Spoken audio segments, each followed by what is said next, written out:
ஒடிசால இருக்கிற பூரி ஜெகநாதர் கோயில் போலவே சென்னையிலயும் ஒரு பூரி கோயில் அமைஞ்சிருக்கு.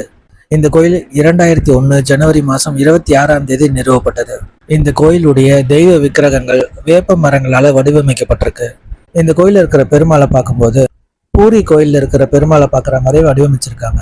நாங்க போகும்போது இந்த கோயில்ல இலவசமா தியான பயிற்சியும் கொடுத்துட்டு இருந்தாங்க. அது மட்டும் இல்லாம இங்க வர பக்தர்களுக்கு அன்னதானமும் கொடுத்துட்டு இருந்தாங்க.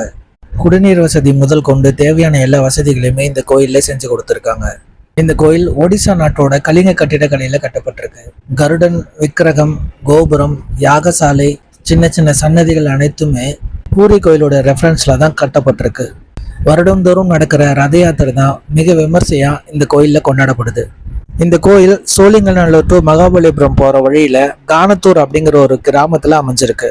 நீங்க கிழக்கு கடற்கரை சாலை பக்கம் போனீங்கன்னா கண்டிப்பா இந்த கோயிலை தரிசனம் பண்ணிட்டு வாங்க. இந்த வீடியோ பிடிச்சிருந்துச்சுன்னா லைக் பண்ணுங்க, கமெண்ட் பண்ணுங்க, ஷேர் பண்ணுங்க. இது போல நல்ல நல்ல கோயிலை பத்தி தெரிஞ்சுக்க நம்மளோட யூடியூப் சேனலை மறக்காம சப்ஸ்கிரைப் பண்ணிக்கோங்க. நன்றி.